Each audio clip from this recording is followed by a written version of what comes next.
All right, all right. Good evening, everybody, and welcome to another installment of Your Money Matters Financial Empowerment Show, where we provide the resources and some skills and some strategies for you to take control of your finances, close the wealth gap, become financially independent. Myself and the good folks at CMP Radio think that this topic is so incredibly important in our communities. Money matters, and things of that nature. So we continue to put on that kind of programming so that we take away all the excuses as to why we can't advance financially. When the resources are out there and they're put in terms that you can understand, it just furthers you along your financial journey. We've talked about some of everything. A lot of stuff bears repeating. So we have a cycle where we might repeat shows or we might repeat resources until we get it. They say repetition is the mother of all learning. So in order for us to get it, we might not get it the first time or the second time, but we will continue to share the information until we do get it and we all can get to a better place. I have met some amazing people during the time that the show has been going on. All kind of people that step in and want to participate and want to help out with the show. But tonight we have a special guest that never really tells me no, right? Whenever I ask her, she will pop on here because she too values the improvement in our communities when it pertains to money and finances. So every time I ask her, she says yes. This is a personal friend of mine, my business bestie, who has taught me so much along my financial journey, and we continue to build a business together and have become great friends. Miss Rashida Baker, are you with us tonight? Good evening. Good evening. Yes, ma'am. Yes, ma'am. How are you? I'm fantastic. How are you? Good, good, good. I know you're Phenomenal. running from you're running from one thing to another, so we appreciate you for being able to slide in here and share with the people. Tell us a little bit about you. um, okay. I am born and raised Camden, New Jersey. I said this to a young lady yesterday, from time to time, murder capital of the world in the United States from time to time, but even CNN has featured Camden on its turnaround and improvement. CNN, Camden, New Jersey. But nonetheless, I'm born and raised here and went to school to be a registered nurse, as a matter of fact, Rutgers University. And shortly before graduating, I met my husband and we got married shortly after graduating, and we began to adult. He's a truck driver, Mr. Timothy Lee. And the building of a family and the beginning to adult, and some rifts in the road, right? Some ups and downs, and I think one of the biggest challenges that we had was just when we had a stoppage of income. I was a per diem nurse, that made six figures, but there was no benefits attached to that income. And so I was pregnant with a broken foot. I broke my foot the night Lady Diana died. I might be dating myself, but that was that night. And we didn't work, and we went to closing on our first home. He was laid off the Friday before. We were at closing buying a house with no jobs, but you're young and adulting, you have both professional positions, you're not sweating it. And so there began our journey to wanting to be financially independent. So it kind of went from nursing to being on a journey to being financially independent. And so, Okay. Very, mm-hmm, very nice. mm-hmm, So your mm-hmm. journey of financial independence, hearing adulting, you started off, it sounds like humble beginnings. You did what society said, go to school, get a good job, right? Have the family, the American dream, all of that good stuff. and and with adulting definitely came some financial storms and struggles, right? Mhm. Mhm. What, because people will like to think that, you always had it together, you always had it going on. What are some of the ways that you were able to turn some of those things around? Of course, with the bumps and bruises, there's a solution. How do you Mhm. feel, what do you feel helped you to bring it all back together? Um, I have to always say, prayer is in there. I don't spew super spiritual things on people, but internally, that's who I am. And I just, when you don't have a way, there is a God that has created everything, and He's, the Alpha and the Omega, and the answer is there. You just don't know it. So the first thing is like, we just direct my mouth, my steps, put the right people, the right opportunities. How did I get here? Can you fix it? All of these conversations that you can have for to an omnipotent being, and you just relax, that it'll come to you. But I'm generally a curious person. I think God gave me a couple brain cells, but in today's world, it might be a lot of people on social media listening to podcasts. I was more of a reader.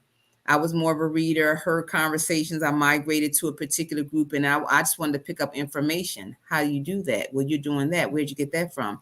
That kind of a thing. Mm-hmm. And what I did like was real estate. I just like the notion that I own something that pays me. I own something that pays me. And I knew if I had anything that could pass my broken foot litmus test, I wanted to look at it.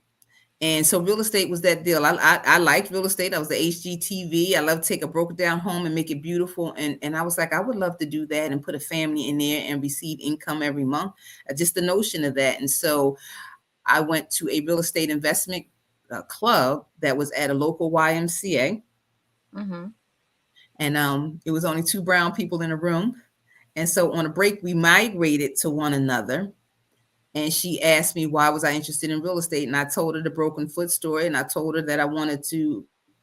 I just like the notion of owning something that pays me without doing the heavy lifting, without having to exchange time for money every time I want an income, every time I want a check, every time I want a dollar. And she said, that's what our company does. And she just gave me her card and said we should have lunch. I saw I'm open. I was reading books, um, not as heavily as after the fact, but before I would read magazines that talked about financial well-being and what are things. I was watching CNN and PBS. I was watching those shows when they had money shows. I didn't understand most of the stuff I was here, but I was watching it to see what I could pick up. So there's something, in the universe called the law of attraction, Mm-hmm. and you will attract what you think about all day long, good or bad. It does, your brain doesn't judge whether it's good or bad. If you think about stripping all day, you want to track that and all that comes with that. If you think about money and financial freedom all day long, you will attract the people, circumstances, um, ideas, companies that uh, talk about that put that together. And so as you make connections, as you learn, as you try, that's kind of really what it was. It was, asking a higher power to guide me in that direction, and just being open and looking, you know. And Okay. as much information is sent to us now, I mean, just because you wake up and turn on your phone, you Yeah, know, you can do that and a thousand other things that you like to do, because the information's at your fingertips. absolutely. And that was probably one of my biggest challenges when I started my financial journey. Not understanding how things worked, right? Wanting to plan, wanting to do things, wanting to be on track, and just not really knowing where to begin, not really knowing how all of this stuff works, right? We talk about it all the time that money doesn't come with instructions. You kind of navigate, go through things, trial and error. Maybe you have a mentor, but why would a financial mentor or somebody to help you along your journey Why do you think that that is important? A lot of the times you hear people say, I'm good, I'm good, I'm good, but they're really not good. What is the importance of having a financial coach? Um, a coach in anything can help you see, first of all, they already have plans to navigate from where you are to the victory, whatever the victory is. It could be a touchdown. With the victory, it could be financial independence. The victory could be a healthy body. Whatever the coach is specialty, they already had plans before you walked in the door on how to get that done. So Sure. that's one thing. And the objective of having a coach and a mentor is so that you can avoid the landmines that are sure to come from someone that's unaware that this land is filled with landmines, but your mentor, your coach already knows they're there. So they help you navigate so you don't have to have as many failures. And then when you Mhm. ultimately have a falter or a failure, they're there to help pick you up, brush you off, and say, okay, keep coming. We learned that lesson. We won't do that again, and go forward. But the objective is that they just help you get down the journey with a lot. With a lot less of the failures, a lot less of the stumblings, because they already have the game plans that are already proven that they've already done, or maybe they're coaching you through someone else's path. But that's why you have a mentor. And if you're inexperienced with the path, you could be talking yourself into some lefts when it should be rights. And they just help. Absolutely. They're there to help the ride be a lot smoother, more direct, faster, quicker, bigger. Absolutely. I totally Mhm. agree. I would definitely, like I said, say that because I started fairly early, but not knowing how things worked, I know that I would be so much further along if I would have had the coaching that I have now versus the coaching, well, or the lack thereof that I had then. People will set you up with things. They kind of just want your account. They're not necessarily teaching you that at a young age, you can start planning and you can, be a little bit more risky in how you invest your money because you have time or you have a lot of doubling periods where the market gets a chance to rebound and just different things like that I just once that I had the aha moment when I started to learn things. I just look back like, geez, what if I would have, where would I be if I would have learned this sooner? Your journey is your journey, but you still would have liked to have had the information, which, just makes the show Mhm. so important because I feel like we're filling in that gap, right? Mhm. So Mhm. tell us, when should we start, like, with our financial planning, our financial setting up our financial game plan? How soon would you suggest that someone starts? Ideally, 3 or 4 or 5 grandmothers ago. I mean, ideally. I mean, Ooh, ideally, there's communities that have generations and they're ahead of us because of it. Um, so you learn the day you want better for you and yours. That day should be today. That day could have been yesterday, but ideally, it will begin when you have a burning desire to have better for you and yours. Our parents and our grandparents and our great parents, they did the best of what they had and what they provided for us. But, with the old adage, you know better, you do better. We could be the beginning of our great, great, great grandchildren, but capturing a level of wealth for ourselves. I mean, we sure. ain't gonna go down with the boat. We're gonna have fun too, but capturing wealth for ourselves in a grand fashion, but it being the platform for it to be for our great, great, great grandchildren going forward. But that really has to be a burning desire. Wealth doesn't drop out the sky.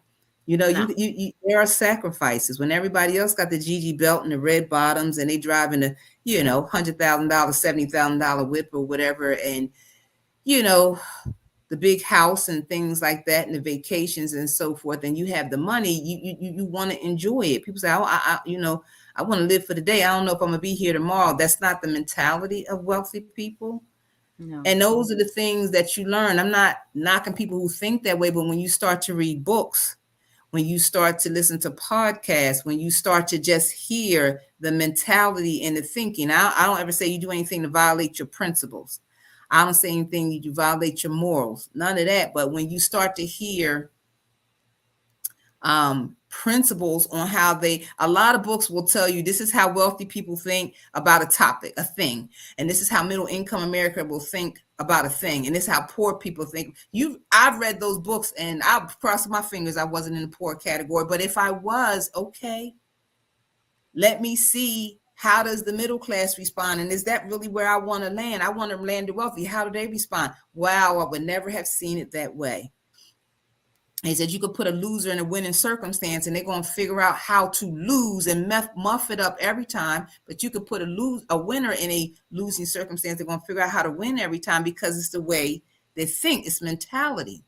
But if Sure. we wasn't raised with that, we don't necessarily have that. So when you read, listening to podcasts, or you hanging out in circles of people where you want to go, you start to pick up their thinking, their thought patterns. You start to pick up their language. You start to pick up their values. That you start to pick up things, and what you think, what you feel, what you say is because you heard it all. It's normal to you, but it's not something that goes on in the groups of people of where you want to be. And so learn. Same thing with reading books or listening to podcasts. When you listen to successful people, and wealthy is not just money, but wealthy is wealthy with your relationships and marriages and children, and your relationships, and it's wealthy with your health and your body, and it's wealthy with your mentals and your emotions, and with your spiritual. Most books you read on wealth, money is like the last chapter. But how you do anything is how you do everything. But when you start reading different books or podcasts or articles or hanging out in those circles, you'll start to see repeated things, repeated patterns, repeated ways of seeing things, repeated ways of what you might want to avoid. And then you start to pick it up. You become who you around all the time. And Right. so you just put yourself in the environment of the people that are going where you're going, and you're going to pick up stuff by default. Absolutely. I definitely feel that along my financial journey, when you stretch your vision, right? Where you are right now may not be, you're not going to stay there unless you Mm-hmm. decide to, right? So, stretching your vision, going to look at $500,000 houses, and just the different things that we've done, just to stretch our vision and say one day we are going to be there. One day we are going to do these things. And I think sometimes people feel that it's an overwhelming challenge, right? And they tend to settle into being mediocre when it comes to the lifestyle that they want to live. How do you help to encourage people who feel like they're in the paycheck to paycheck cycle, or I don't never have the money to do these things? How do you encourage people to turn that thought process around? I know reading books and things like that, but how do you work with that? You can only work with somebody who they're not happy with that. I mean, if you're happy with what you call a mediocre or middle income America or paycheck to pay, some people are happy with that. Some people are would want better, but it doesn't hurt bad enough. We have the story with the dog on the nail. The guy walked in the store, and the dog was laying on the floor whining and crying. And the guy said to the cashier, your dog over there whining and crying. You see him whining and crying? He said, yeah, I see him. He laying on the nail. But when, what you want me to do? When it hurt bad enough, he'll get up. And Mm, so for some people, it's normal to be paycheck to paycheck. It's normal to say no to the kids for everything. It's normal to say, well, that's cost too much money. It's that's normal because that's what we around. mm-hmm. And but when you're around wealthy people, and I'm not, it's not like I live with them, or but in the business that I am, we are around them all the time, and you hear things that you know what I mean? It's just, they just brush that right off. They're not phased by it. And so it starts with wanting a desire to have that for you and yours. There's no, so there are people who want it, but maybe afraid to dream it. There are people who want it, but like, you're right. And so you just say, you keep being around it, your brain subconsciously will start to unleash a want for you. You know what I mean? A Right. $5 million house might be out of your range, but it's free to walk through it. They got an open house. It's free to walk through it. Walk through it. And watch for the right people, watch your internals go, wow. And it's not necessarily the thing, but for some people walking through a $5 million house, what they are saying is, if I can afford to be here, my life is easier. If I can afford to be here when my mother needs something, I've already written the check. I've already purchased it before she has asked for it. If I can afford to leave here, then I'm paying bills very easily, and I'm not balancing a checkbook. If my kids need something, I can write a check.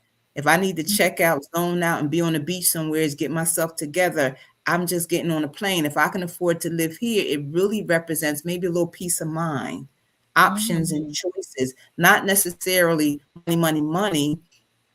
But my life is a little bit mentally easier, emotionally easier. And when Yeah. stresses are pulling me every day in every direction, I have a couple dollars to skip away from that.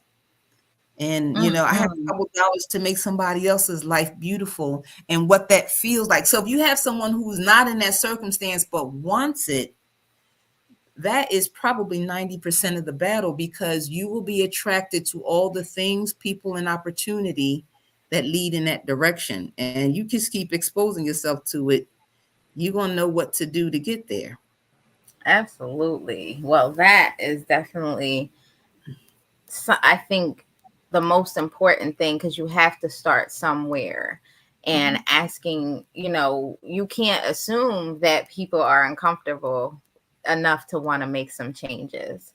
So, sitting with them and finding out, how does it make you feel that these are some things that you want to get done in your life, but you can't do them? How does that make you feel? Does it make you feel like you just give up, or does it make you want to do something different to go after your goals and dreams? And I know that sometimes it's such an uphill battle, with inflation and all the things that's going on. People don't feel that they have the financial resources to do, some of those things. Maybe not have been on a family vacation in a while, or just different things that might help them to be happier with their quality of life.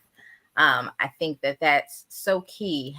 Starting with the mindset first. We Mhm. talk about a millionaire mindset all the time. And you will start to make some allowances for the things that you want to get done. You'll start putting some money to the side, for the things that you want to get done. So, I want to talk about some statistics and just kind of get your feedback on some statistics that are really grim when it comes to money and finance. CNBC.com says that the average American has over $90,000 in consumer debt, including credit cards, personal loans, auto and mortgage loans, student loan debt. That's Mhm. a lot of debt, right? And often a challenge again, to people who feel like, that they're being swallowed up by inflation, where you're feeling like, okay, this middle class thing might be diminishing a little bit, because now the prices are higher for everything, and making it hard to afford. What do you think about when you hear these kinds of statistics?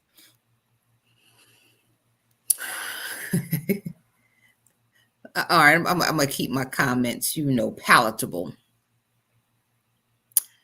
You said earlier, we've been taught to go to school, get a good education, and get a good job. That leads, that's the path to middle income America. Right. But when middle income America financially looks like that, is that really what you want? Now, maybe you want a house with some grass around and you don't want to be attached to neighbors. Maybe you want to be able to go out and take deep breaths and clean, fresh air. Maybe you don't want to hear cops and sirens run up and down your street. Maybe you want your kids to be in great school systems. That middle income American type life, what looks like on the outside, but what looks like on the inside is what you just described. And you might not want that part. So maybe there's some other things that we can do, but they're just not popular. They're not taught. We don't learn in school. Maybe you think about entrepreneurship. It's entrepreneurs that can make extraordinary incomes. Maybe you think about Mhm. owning assets, real estate, different things. It's different, but those aren't the things that are taught in traditional education, right? And so, but those are vehicles of wealth.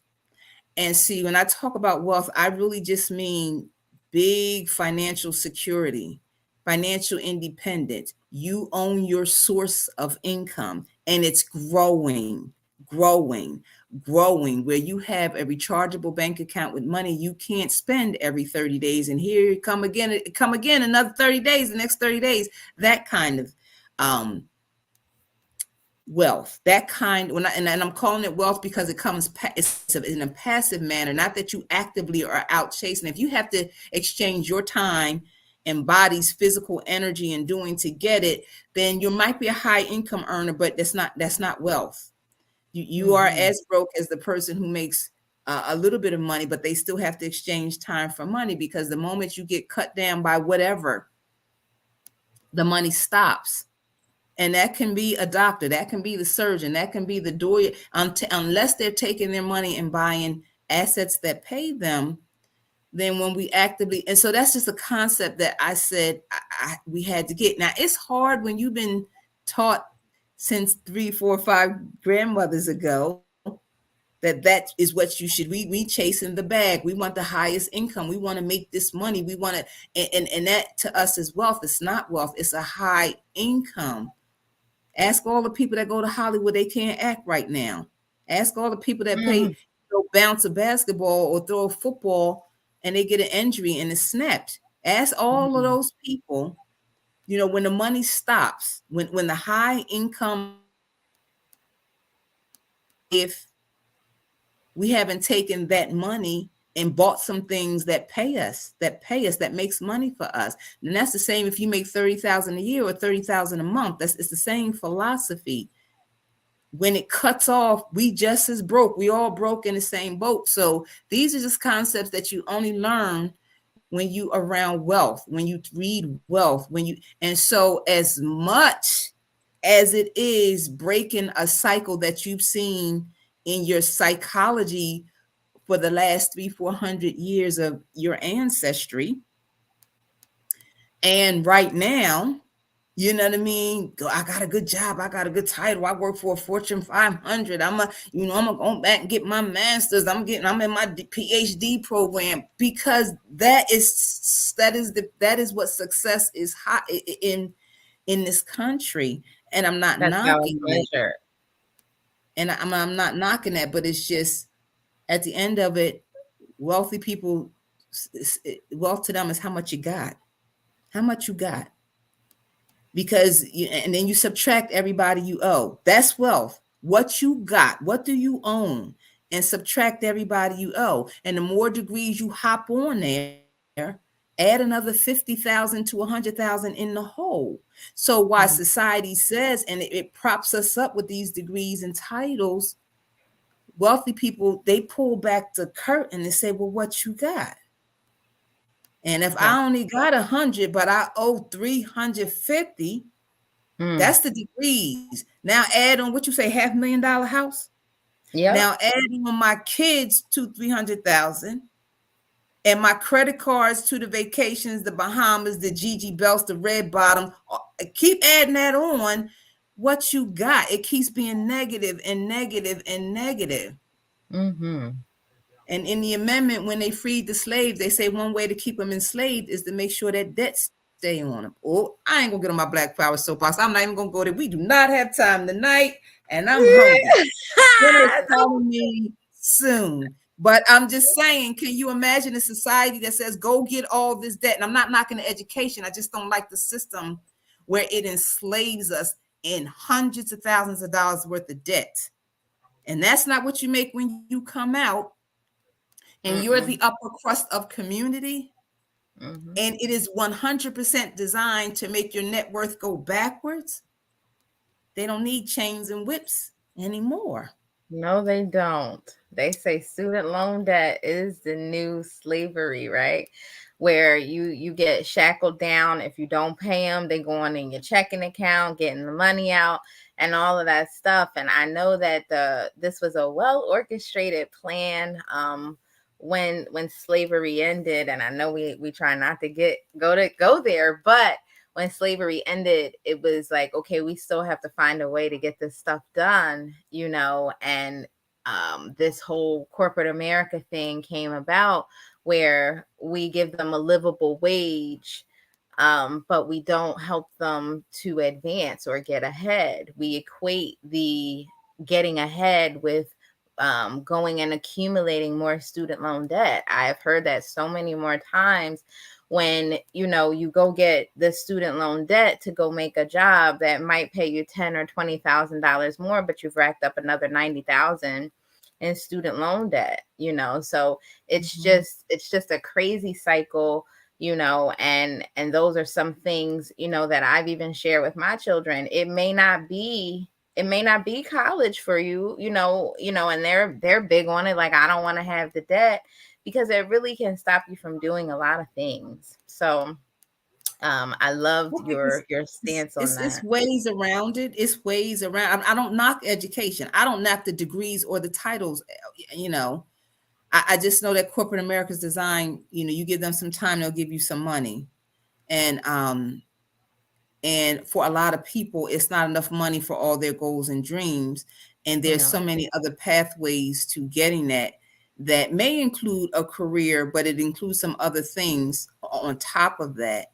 Um, to me, it's really the system of education that ties you to the debt.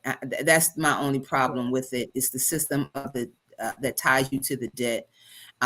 Very purposefully, you walk on campus, they'll give you a loan. You just walk on campus, Yeah. and they'll give you, your mama and your auntie and grandmother, a loan to get you through school. So Not yeah. just the loan, but I don't know if you remember, but I remember in our student center, it was people lined up dying to give you a credit card. With You them water don't even bottles have and a job. t-shirts. And for the water bottles and the t-shirts, right? You don't even have a Right. job. That's right. And I'll never forget it. Senior year, they gave me a $5,000 credit card. And I didn't have a job, so I came out. Of course, I maxed that thing out like expeditiously. And then I Mhm. came out, and that stuff hit me when I went to buy a home, Mhm. right? Because you got to pay all that stuff off in order to be suitable to purchase a home. And I was just like, dang, they got me. I was in my early 20s. And Yeah. they said, is here's this student loan debt slap. And then you threw in the statistics, the credit card debts, the student loan debt, that they threw that at me before I even graduated college. And it was just like, wow, it feels like it's just a avalanche of stuff thrown on you when you really are trying to get yourself together to purchase a home or whatever the case may be. I'm going to go to the next thing. When we talk about building a strong financial house, and the foundation of a strong financial house is always life insurance. And I Mhm. did do a show last month, talking about life insurance, because it was Life Insurance Awareness Month. This month Mhm. is actually the month of October is Financial Planning Month, Mhm. and learning how to structure your financial house is so incredibly important, because I think a lot of the times before we're properly building our financial house, we're jet setting, or going and living out these extravagant desires and wishes, when that really should be a little further up the financial house. There's some other things that probably needed to come in place. And when we look at it, I read something or I heard something that said we spend more time planning weddings and family reunions than we do actually our planning out how we build our financial house, right?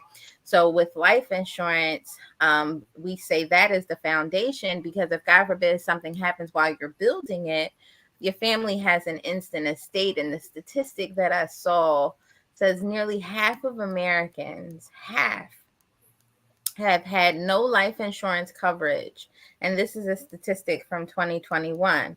I know COVID made people put coverage and things in place, but when you look at our communities, and like you said, several grandmothers ago, life would be different if we left an inheritance to our children's children, right? So talk a little bit about the impact that life insurance has on creating financial independence.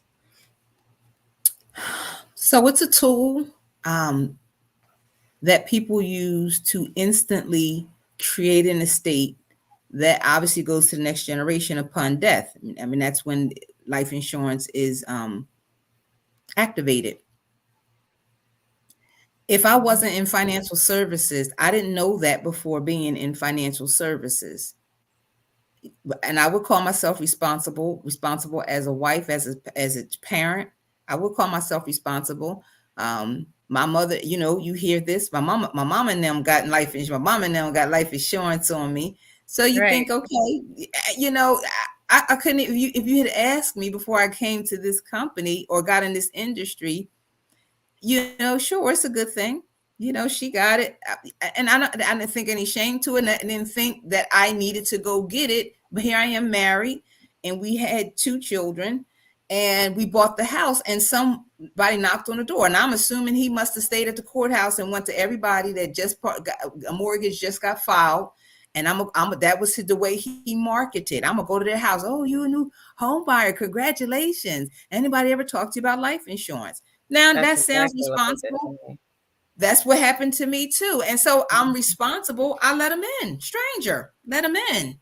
And he talked to me about life insurance, and he talked to me about the kind you can get your money back. It was the kind that, it matches the mortgage and it goes down with the mortgage, but you pay the same premium. And then if you live to 30 years, well, do you want the money back? All that sound good, sign us up. All of this is a journey.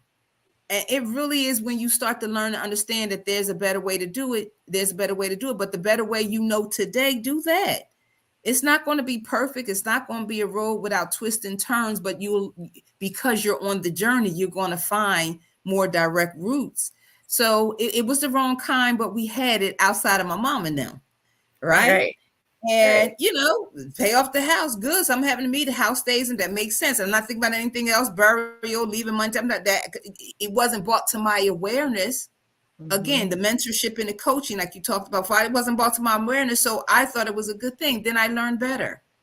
Okay, Right, you're paying off the house is one thing, but then who's going to put the food in the refrigerator? This is after they buried you, after your repast, after they, pat you in the face with the shovel. Who puts the food in the refrigerator? Who keeps the lights on to get the stuff your paycheck was doing? right. Right. Who's doing that now? Well, if I hadn't been in a company that asked those questions, I wouldn't have known that. And I Me wouldn't neither. known it to ask other people. So in some communities, it is a tool for sure. Used for the next generation. I'm paying a death claim now. Young lady worked at Amazon, and she got, they get off weird hours. She got off at 3 a.m. and I fell asleep behind the wheel of a car, and the car flew off the highway into the trees. Impaled, could not have an open casket. 32, $443,000 coming to her 78-year-old mother to raise her 6-year-old son. Mm. And then I showed the mother, if we just invest 300,000 in these kinds of funds, income funds, dividend funds, I said she would get somewhere between $200 and $2,500 a month off of this money. And Hmm. just it goes back, hypotheticals go back in time. 15 years later, now she's 90 something, but the pot of money has grown from the 300,000 to over 450,000, but she's pulled off 400,000 over these 15 years raising this baby. Mm. And so who Who has a whole conversation about that with a life insurance check? What life insurance person comes to any of our houses in any of our communities and has a whole conversation about having dividends and capital gains off this investable instant immediate estate? What life insurance company comes and do that? Or agent Mhm. does that? They come in, give you a little 20,000 to get buried, and he roll on out and pick up his commission check. That's my grandmother's do. Let me come around here, pick up this premium. They take it out the broad strap, give it to them. They do that for decades. And when Big Mama died, ain't nobody got no inheritance. You're lucky if that stuff equals a funeral. Yep. That's That's the our truth. experience. So that's why our attitude toward it is such. Now you Right. have people that have experiences where they've had an inheritance due to the death of a loved one. I promise you, they are life insurance down from head to toe Right. because they've had the experience. They know what it does for the next generation. But Sure. in our communities, we a little behind the eight ball with that. We don't have those experiences uh a lot. You know what I mean? They're Right. peppered and dotted through. And then when people have them, they keep their lips shut because they're not trying to let people know what they got. They're not, you Right. know what I'm saying? So we have the opposite experience as it relates to financial services, life insurance, and so forth. But just in that household, that is one example where when she dies, she's leaving almost twice the money that her deceased daughter left, but she Mhm. lived off almost $500,000 for the next 15 years to raise her son. And we just stopped it at 15 years. It would have went on for her life expectancy. And we Right. just was showing her a hypothetical. But we do that all the time. It was another car accident, Cobbs Creek in Philadelphia, and we paid a fiance $250,000. She had a job, she worked, she didn't necessarily need an income, but she was 42. By the time she was 60, that $250,000 was going to be $1,200,000 toward Mm. her retirement.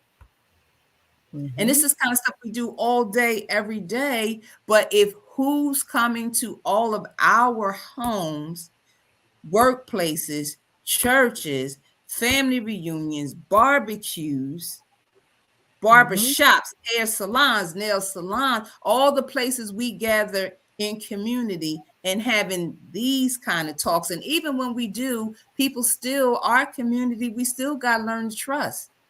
And that takes a minute. And we should Sure. be okay with that because we've been ripped off. I'm gonna get on my Black Power soapbox, but through financial services. And when we did have affluence, when we started to make gains and measures, it was taken away from us. It was burned out of us. So there's a lot of reasons to be leery. Sure.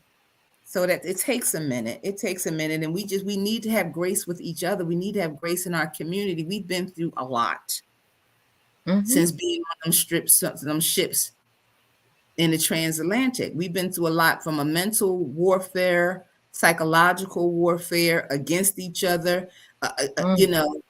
on so many levels that we just need to have grace with one another. And we get Very people true. as they're willing to go.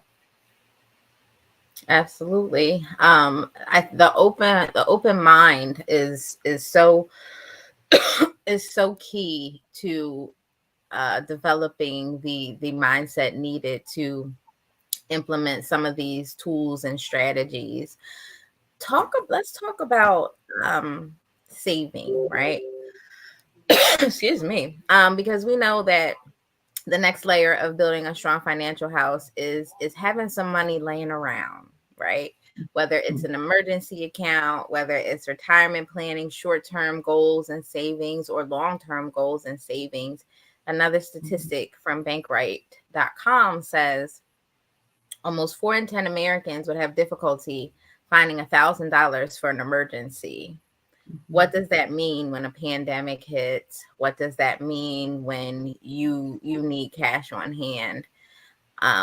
What do you think about when you hear that statistic that $1,000 would be hard to come up with in a financial emergency?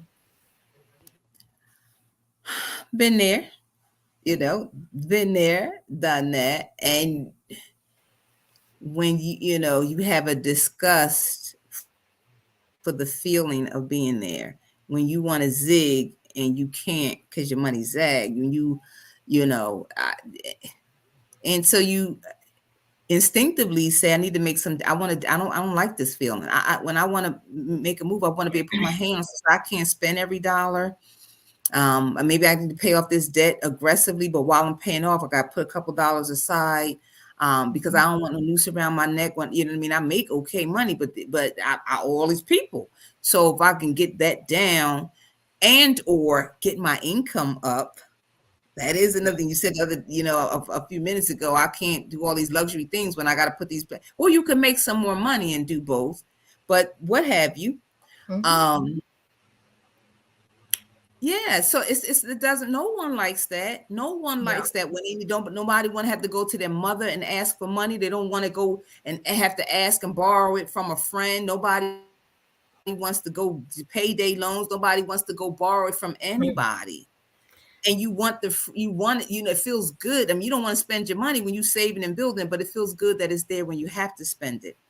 And And so, those are the results. Just the mhm, things that you mentioned. Those are what we end up doing. We end mhm, up going and borrowing money, right? mhm, They put payday loans in our neighborhoods because they know that we are financially unprepared for a disaster, right? mhm, So when the pandemic hit, we watch people in food bank lines, we watch people say, listen, if I don't get paid, if I can't go to work, we're gonna end up homeless, or we're gonna end up without food, and that is that was so eye-opening for me, mhm, right? Because it really just pulled back the covers. It was government workers, it was all kinds of people that, you know what I mean, when this hit, they were at a loss financially.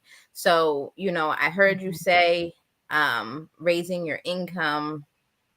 What are some vehicles that people can park their money in? Rashida, I'll be honest, they come to you, they say, listen, I'll be honest, I really don't have a lot of money to put to the side. What can I do?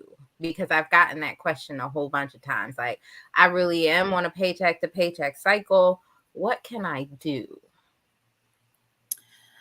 So in the world of financial services, they will say if you have an income, that is just your psychology talking.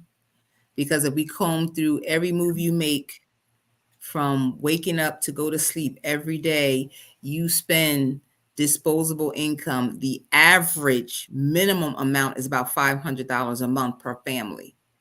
That's the pizza and the wings. That's I want the Target to go get some deodorant, but I came out with 3 or 4 other things. It's the unconscious spending. It's the Right. unconscious spending, and just like so, if that's an average of $500 a month.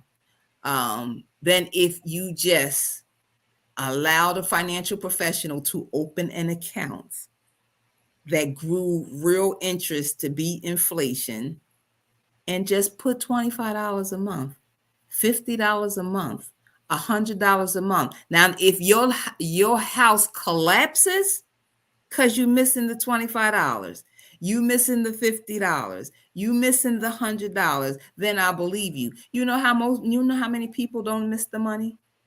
So I No. mentioned earlier habits. You're Hmm. thinking about conscious dollars.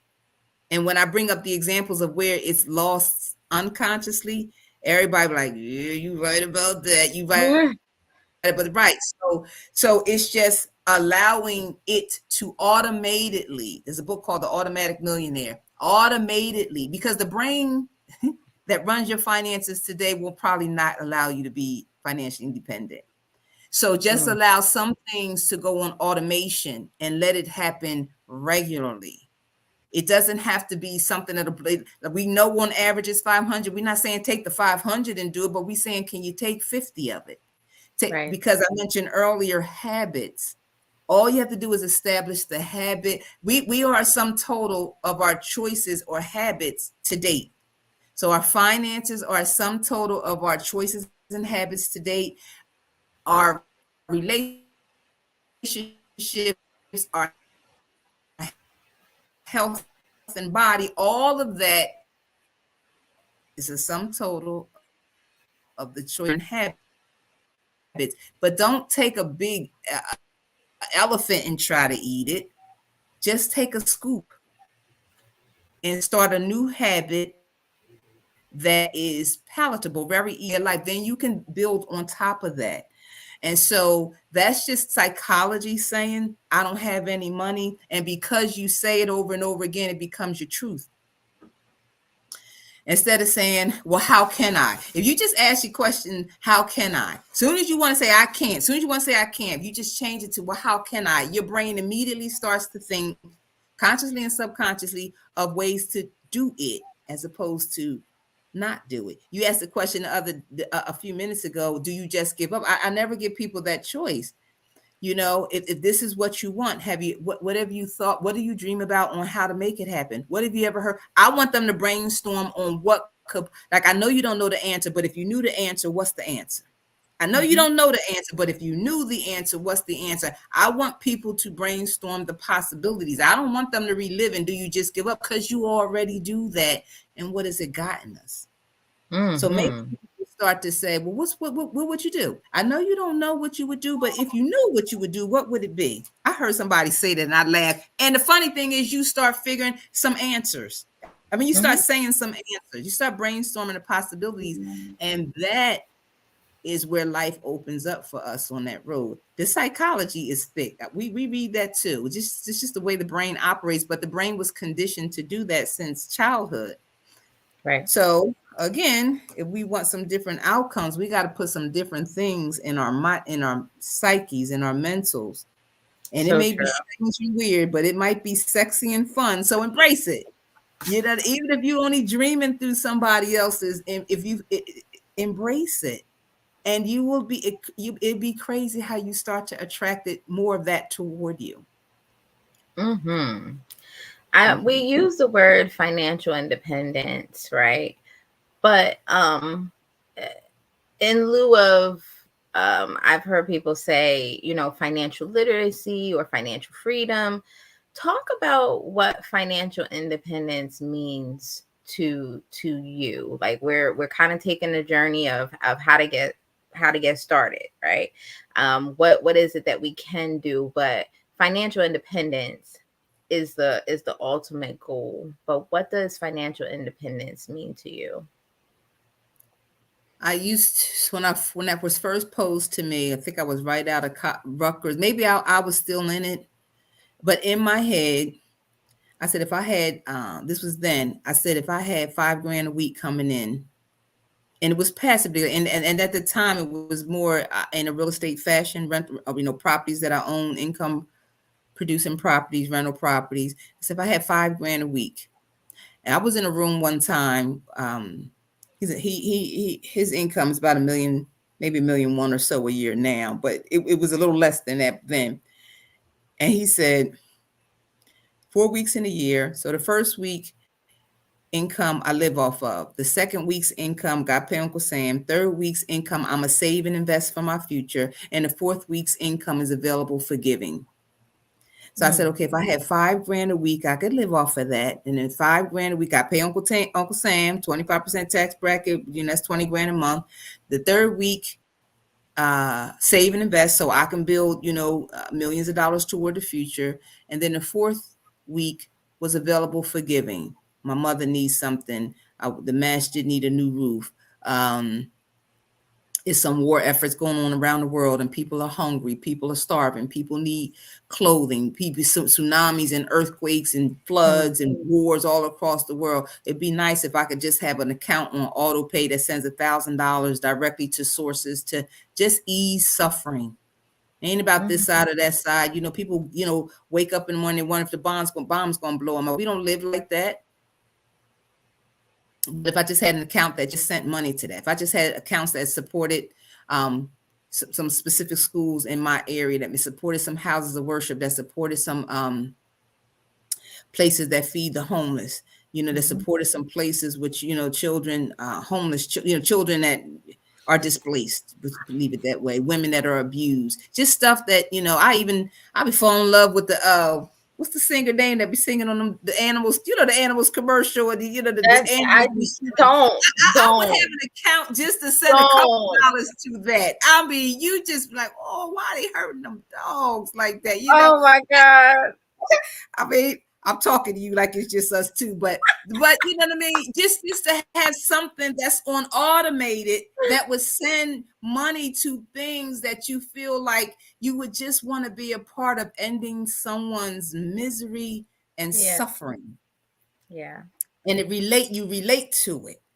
And that's that fourth Absolutely. week. You know what I mean? And so when I was in Rutgers, that was $5,000 a week. And so I said, inflation's a mother around here. That need to be $10,000 a week now. Yeah. And then $1,000,000 a year is $83,333.33. We might as well just go on and make it a square 20,000 a week. Right? That's a nice lifestyle. You got to keep Uncle Sam out your business so you pay him. You ain't going to jail. And then the 20,000 a month, you saving 20,000 a month, you averaging 10-12%, you're going to continue to build millions. And then you got another 20,000 that you can be flagrant on your giving. Mm-hmm. And it can be automated and it can be regular. And there's always a pot regular and available. Even when it's a different cause, a one-time cause, or your cousin need a little help with the rent, Right. all that little stuff like that. But there's a pot that's regularly occurring that you could do it. You ain't got to think twice. You get it and move on. And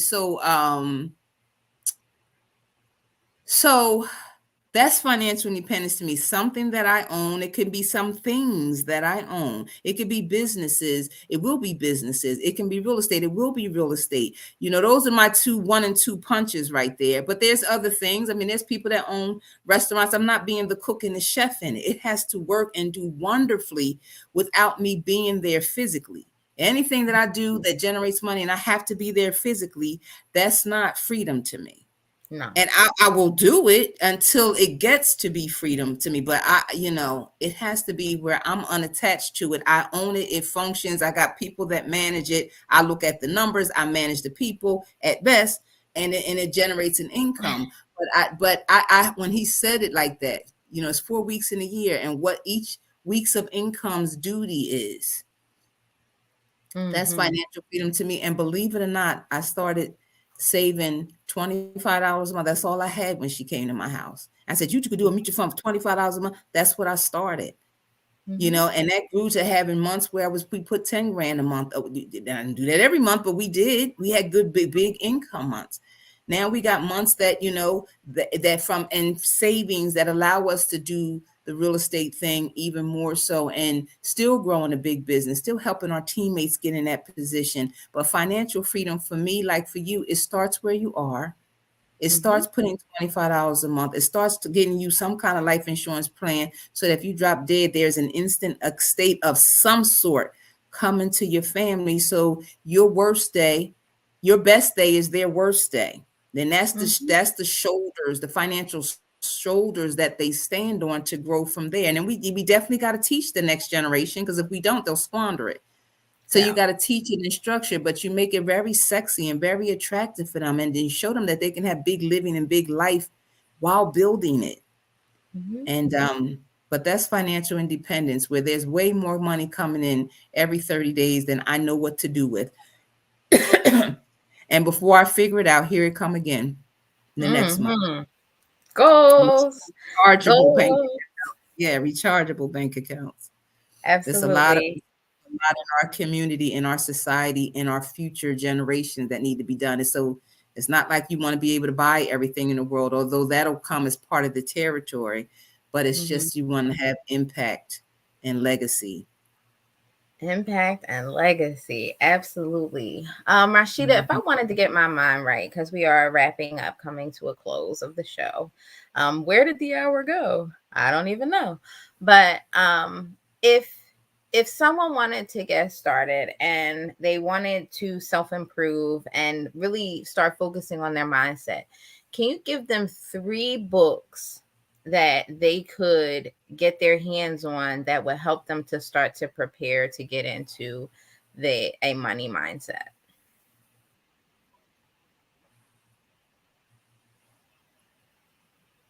Did I freeze? Can you hear me? Okay, you broke up a little bit. Did you say where could they go or what the books were? Did you say that? Three, three books that people could read if they wanted to start their financial journey and getting in the money mindset. Okay, I don't know if you can. Okay, she want me to pick three books from over there and over there. That's No, two you could have just bookshelves. named. You could have just named them. You didn't have to. You, but I'm we see you looking. got I'm all of looking. I'm trying to. them. The one closest to Oh, me is the bookshelf of books not yet read. But the one over okay. there with this zoom light in my face, those are the books that have been read. Um, Rich Dad Poor Dad. You can read that book in an afternoon. Hmm. And then he has a follow-up book called, and this is Robert Kiyosaki. He has a follow-up book called Cash Flow Quadrants. I think those were the first one and two books that I read. Now, Cash Flow Quadrant, that's a little thicker. But there's a Hmm. few pages in Cash Flow Quadrant. I have exclamation marks. I have written all over them. But in Cash Flow Quadrant, it talks about the four ways to earn money: Hmm. employee, self-employed, business owner, and investor. And that's where he drills down on passive income. And he says you own something, buy something, build something that works without you. You eventually you got to put it in place. You do it, but eventually you can subtract you, and it works without you. And he said you spend all your active money getting that.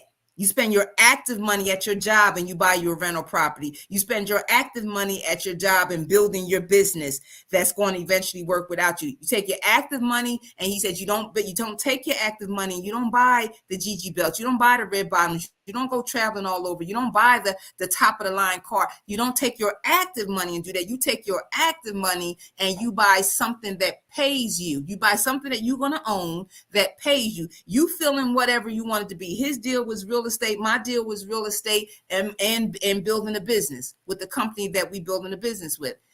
Hmm. And then the money, your passive money from those things, then you go out and spend till you drop. You want to you spend till you drop with your passive money, not the active money. All of you what's his name? 10x. Grant Cardone would say the same thing, but that was one of his mentors, Robert Kiyosaki. He'll say the same thing. He said, me and my wife were forbidden to spend our active money. It had to be reinvested in our businesses, reinvested in our business. But the money from our businesses, that spent the lavish lifestyle. And he gave an example. He said, if I wanted a new BMW, a new Mercedes, I bought me another apartment building, and then I lent the rents from the apartment building buy my Mercedes.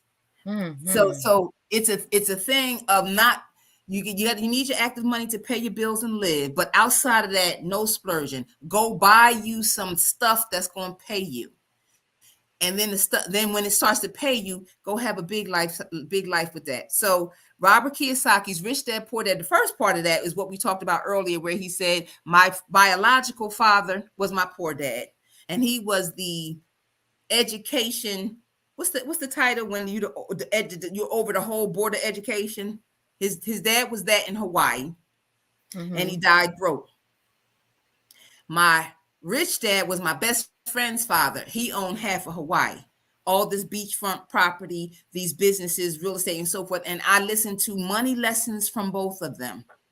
And had I followed, and he said I wouldn't even write this book until my biological father died, because I Hmm. didn't want to embarrass him and I didn't want to hurt him. But all of his principles: go to school, get a good education, go back and get a degree. He had a PhD. And at the end of his life, when he was broke, he started to try to put the principles in place that my best friend's father, the rich dad, was teaching us Hmm. kids. And it frustrated him so much, he just died broke. Oh And man. so I followed the teachings of my best friend's father, the rich dad, and I'm wealthy. My friend is wealthy because we followed what we did the things that that produces wealth. And that's Hmm. not what's popular. That's not that's what's taught in our education systems at any level. Is so we're still doing the old thing: go to school, get a good education, and get a good job. And where is that leaving the bulk of Americans? Broke and busted. And Broke and still busted. needing another income. Still needing a second job and a third job. and at retirement with nothing where you can't continue to work, and generationally repeating. So we see that it takes courage to make some different moves, and it takes Mm-hmm. grace to bring people along with you, and be Mm. and to be um, graceful with them, because this is a stronghold thinking for generations, and all of society supports that.